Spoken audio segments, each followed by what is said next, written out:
Bonjour à tous. Donc aujourd'hui, ce que j'aimerais continuer un petit peu sur mes stages, les stages que j'ai faits en 1979 en première année. Donc je vous ai raconté mon premier stage qui était un stage extra-hospitalier en école maternelle où j'ai jamais su exactement ce que je devais faire, mais bon.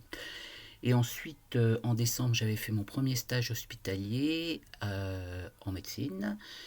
En janvier, c'était en chir, l'histoire du redon, je vous l'ai raconté. Et en février, un stage que j'attendais avec impatience. Premier stage, donc en première année, enfin un premier stage, donc c'était mon troisième stage hospitalier, la pédiatrie.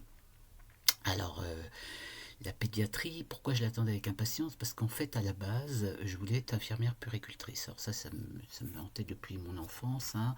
Je me voyais, voilà, vous savez, un peu l'infirmière, enfin, l'imagerie d'Épinal, l'infirmière qui porte un enfant dans ses bras, gna gna, enfin bon. Je me voyais comme ça. Bah, j'étais jeune, hein, j'avais 17 ans. D'ailleurs, je mets mon, je vais vous mettre ma photo. Quand je suis rentré à l'école d'infirmière, vous pouvez voir que je suis très jeune, même si je fais déjà plus âgé que l'âge que j'avais à l'époque. Enfin bref. Donc me voilà en pédiatrie.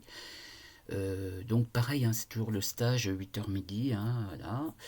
Et arrivé là-bas, alors le personnel assez froid, mais voilà, avec des règles très strictes.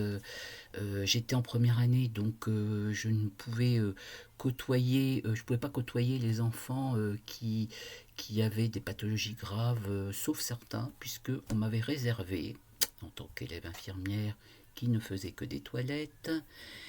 Euh, donc on m'avait réservé ce qui m'a traumatisé complètement par la suite et qui me traumatise encore parce que je les vois encore dans ma tête.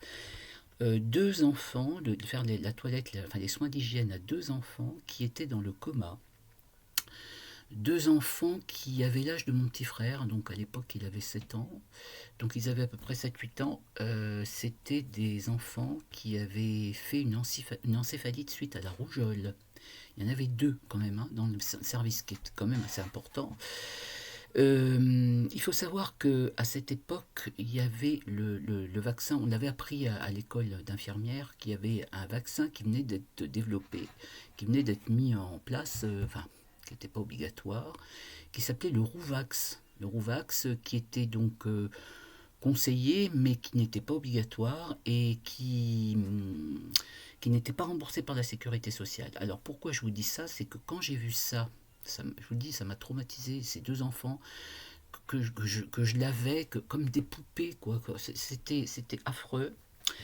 Et bon, moi je suis d'une génération où j'ai eu la rougeole, hein. Mes frères et sœurs les plus âgés, enfin, derrière moi, ils étaient plus jeunes, mais ils sont plus âgés que le petit dernier, l'ont eu aussi. On l'a tous eu. C'était, voilà, il n'y avait pas de vaccin, épidémie de rougeole, et hop, tu l'avais. Mais mon petit frère, le dernier, justement, comme il est né un peu sur le tard, il l'avait pas eu. Et il avait déjà 7 ans. Parce que plus tu as une maladie infantile tard, plus tu risques d'avoir des complications. Hein. Parce que bien évidemment, certains d'entre vous me connaissent déjà à l'époque, même si on n'avait pas encore toutes les pathologies, enfin on ne connaissait pas toutes les pathologies, on regardait les dossiers comme les étudiants de maintenant, hein, et quand on ne savait pas, on ne connaissait pas les pathologies, ben, on se renseignait. Hein.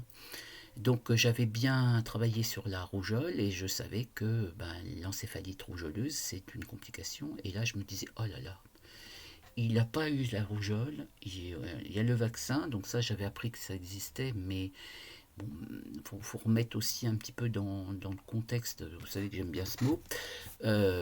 On était une famille ben, d'ouvriers, hein, on n'avait pas beaucoup d'argent, mes parents n'avaient pas beaucoup d'argent.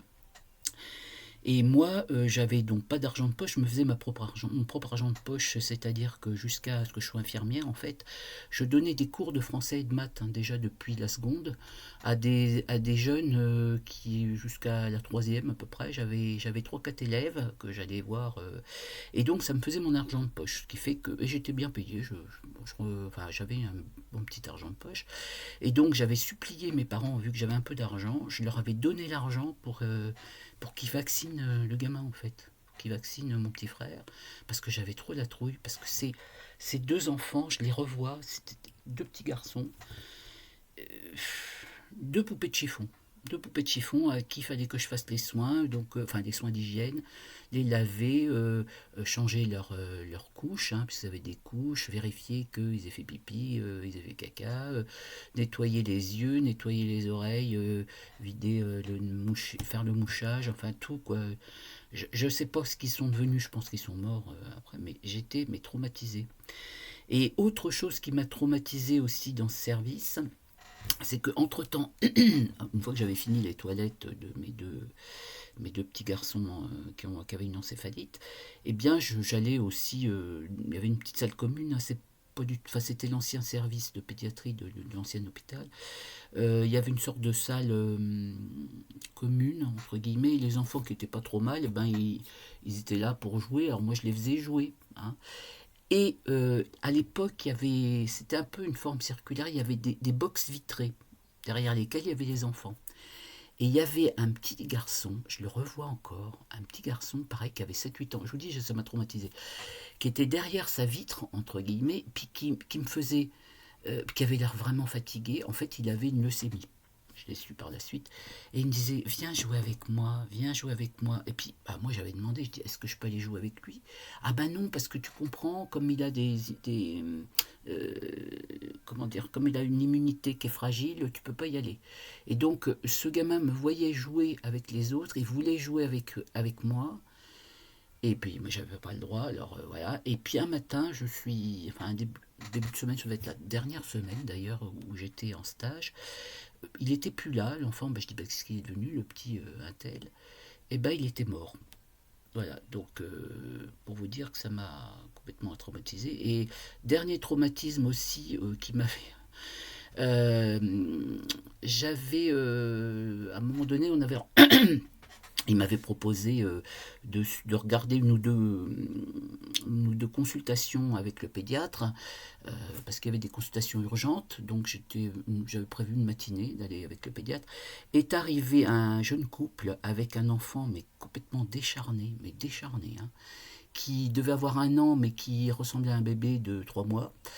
Et en fait, il se trouvait que ce bébé, en fait, il ne le nourrissait qu'avec du lait végétal, parce qu'ils étaient végétaliens, comme on disait à l'époque, ce qui correspond à vegan maintenant. Et en fait, bah, fallait donc pas lui donner de lait de vache, même pas lui donner de lait maternel, parce que c'était, voilà, et c'était complètement, et l'enfant, enfin après, je me rappelle, enfin, le pédiatre l'avait hospitalisé, il avait dû faire un signalement, je crois, parce que vraiment c'était. Et il m'avait expliqué après, parce que c'était un pédiatre qui était très gentil, il m'avait expliqué que d'un point de vue cérébral, devait avoir sûrement des problèmes parce que l'enfant n'avait pas reçu les vitamines, des vitamines adaptées pour la formation, enfin au niveau cérébral, quoi, hein. Donc, alors ça aussi, ça m'a traumatisé, ce qui fait que je m'excuse auprès des véganes qui vont m'écouter, mais ça m'a donné donc une certaine, un certain a priori sur le végétalisme. C'était ça, comment ça s'appelait comme ça. Et ce pauvre gamin, mais vraiment c'était horrible. On aurait dit je sais pas, qu'il sortait d'un camp de concentration. Enfin, bon. Voilà, donc suite à ça, ce stage, eh bien, j'ai dit non, je ne serai pas. Je ne serai pas infirmière puéricultrice, pas du tout. D'autant qu'après, dans ma vie personnelle, malheureusement, j'ai perdu une fille. J'ai dû beaucoup aller dans des services de pédiatrie, que ce soit ici ou à Paris ou quoi que ce soit. Et ce que j'ai vu, je me suis dit vraiment, elles ont du mérite, parce que franchement, je ne pourrais pas, je ne pourrais pas. Et effectivement, j'ai pas pu. Ah, voilà.